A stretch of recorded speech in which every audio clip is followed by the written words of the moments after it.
Hey guys, Arm&Gun here. Today, man, what a treat. This is the Cadex Tremor. This is manufactured in Quebec in Canada. And honestly, if this chassis looks familiar, it's because it's on a ton of guns. Even the Macmillan TAC 50 makes use of this chassis in some of their models.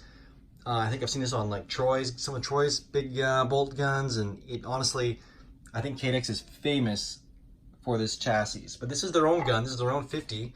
Again, it's called the Tremor, and it is absolutely beautiful. So if you're interested in their chassis system at all, I will go over that. If you're interested in the Tremor as a whole, I will discuss that as well. And man, zero compromise optics. This is the first one I've seen in Canada. It's on a sphere mount. Man, like this is a buddy's gun. This is not my gun, but he lent it to me, and man, he spared no expense. So I will cover all this in a detailed video, and somewhat detailed anyways.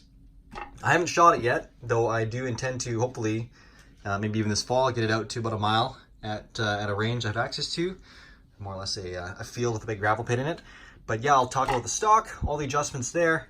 This nice Cadex branded ergo grip. Huge magazine, man. And this is the 750 grain AMAX round by Hornady. Precision match grade 50 BMG ammunition, which these like. And man, just again, fluted barrel. This is with the optional, oh man, like the brake.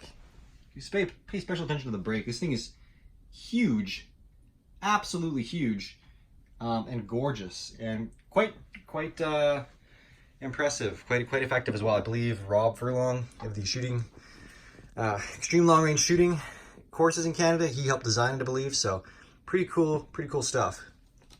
Anyways, let's get started. I'm gonna throw camera up in the mount, and we'll start going at it here. So, all right, man, what a gorgeous gun.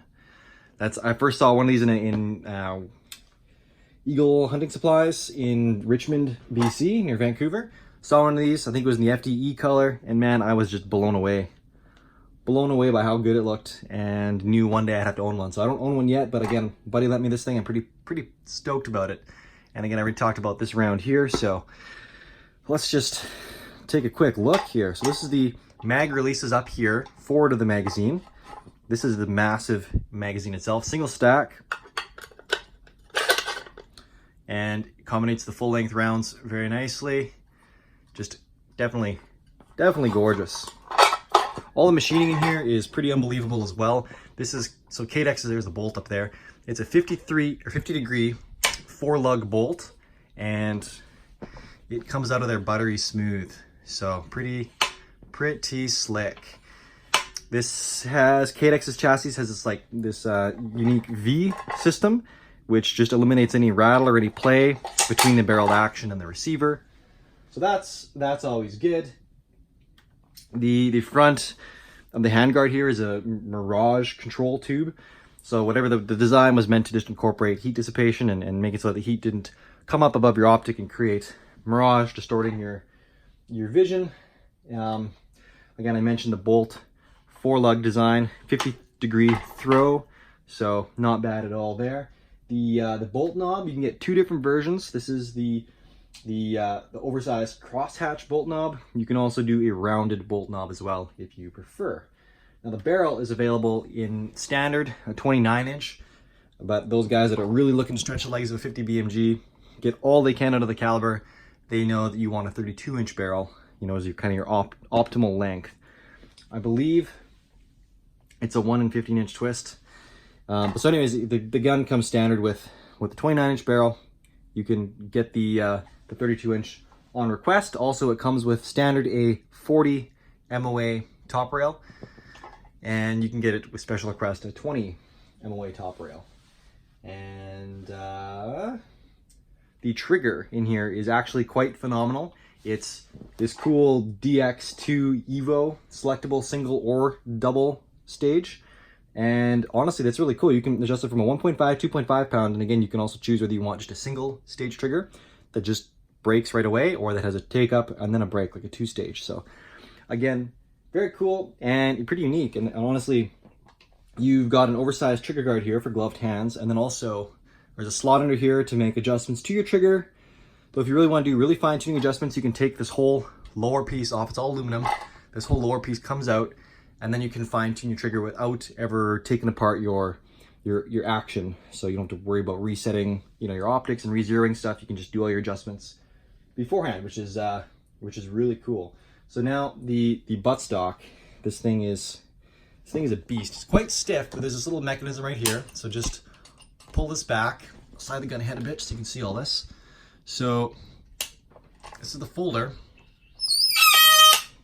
A little squeaky, quite stiff, but very secure and does not rattle. Also, it locks in the bolt lug, which keeps that from your action from unlocking or anything like that. But super stiff, super tight lockup. While I'm here, I'll show you the adjustable cheek rest. So you just squeeze these tabs together, and then you've got pretty good adjustment right there. So I just thought I'd show you that while I was here, and then I'll show you the other side on the other part of the gun here. So little pick rail here to mount a monopod, QD swing swivel adjustment. So pretty cool. Actually, no, this is good. This is the button to fold the stock back. Just depress that pretty good until you hear a little click, and then flip her over. Actually, while this is here, I'm going to take a quick pause. I'm gonna pull this bolt out, let you guys see this bolt in person. Just because you have to have the stock partially folded in order for the bolt to clear it. Oh, and then there's, of course, the bolt release tab on the opposite side. That's this little guy right here. Just depress that, and then you're able to pull your bolt out.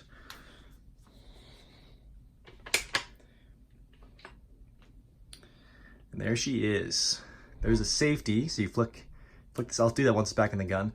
I've heard if you drop the action, like it's like very difficult to get it back cocked. It needs to be cocked to put it back in the receiver. It's your 4-lug dual ejectors, big claw extractor, and that nice fluting in there. That's just to help if you get debris. It functions it in and it cycles it out. That way it doesn't jam up your action. And again, there's that crosshatch oversized bolt. Just a gorgeous gun. Put this back in here. Okay, gotta depress that button again to get it back in.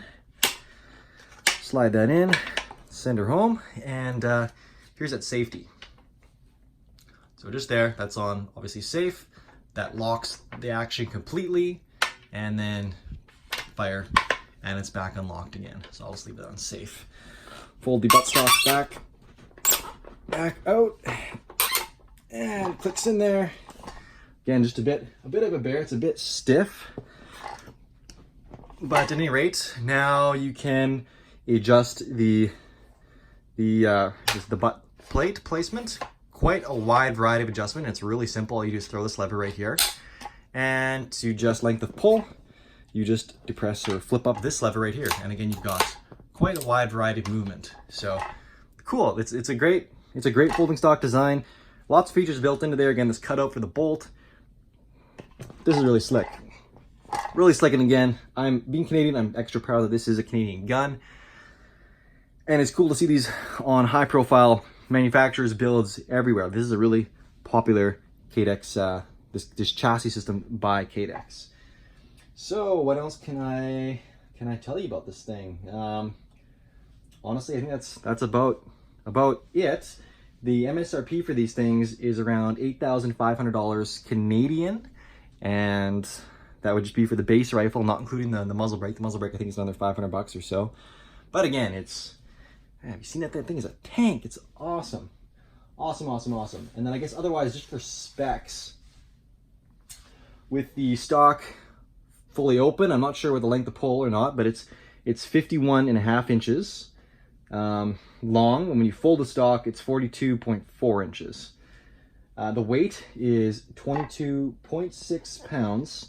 And again, these measurements and these weights, these are based on the 29-inch barrel only. Obviously, if you're stepping up to a 32-inch, add 3 inches on, and a little bit of weight.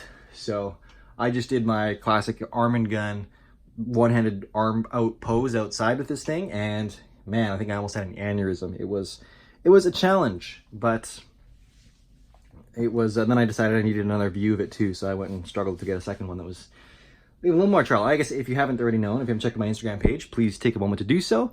It is at arm.and.gun. I'll have a link in the description below. But just check it out. I've been on Instagram now for just about 2.5 years.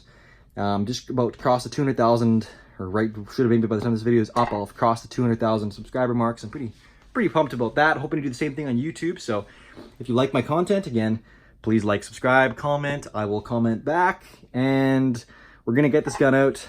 Well, if it's not this fall, it'll be in the spring, and we'll take it out to a mile. I guess really quickly, that weight. Sorry, the weight was, if I didn't clarify my cheat sheet here, 23.9 pounds. That is without a muzzle brake, in case I didn't say it. And the bipod that my buddy chose for this thing is the very venerable AccuTac HD, see it in the light here, HD 50, heavy duty 50 cal. This thing's a beast. It's got its own little ratcheting, like little dealy here for, you can reset to get it tightened up and snugged up. Pretty cool. It's got, here's your pick rail adjustment here, just a little self-retained hex bolt head. Spin this guy on, and then this is really cool. With the AccuTac system, just pull the leg out as long as you want it, right? And then to fully collapse it, these are little rubber tip feet. I believe you can also get the spiked feet or the claw feet. Just push up and it's just right back in there. So pretty slick. Everything's really beefy controls. You just grab on there and flicker out. So pretty cool. I think you can adjust the tension here to get your swivel in there. And then that's really about it, guys. I'm gonna cut her here. Just gonna tell you again how awesome of a gun this is. I'm super proud that it's Canadian. I don't know a whole lot about the Zero Compromise optic, other than it's super expensive and apparently just the best one you can buy. If you're in Canada and you want to know more about this, please go talk to Tom at Go Big Tactical. He's the guy that set my buddy up with this gun. So he carries a Cadex line as well, and is pretty tight with Cadex themselves. So just again, talk to Tom at Go Big Tactical, and he can tell you more than I can about any of this stuff. But it is just an unbelievably heavy duty optic, and the clicks, oh, they are just sputtery smooth, but you got that, you feel that tactile click every single time. This will be super precise. And again, these spur mounts just look so sexy. But that's it for today, guys. Thank you so much. I'll do a quick flyby with the camera of the whole gun again. You can take a look again at that muzzle brake, which is just absolutely gorgeous. I actually bought one of the 30 cal ones to throw into one of my semi-automatics. Again, it's a bit oversized and a bit beefy on my little, right now it's sitting on my XCR-L, but it's just too cool. Just love that profile. I'm not even doing it justice. It's such a huge, I'll toss a 50 BMG beside it just for scale. Man, what a beauty. All right, guys, that's it for today. I will catch you later, and peace out.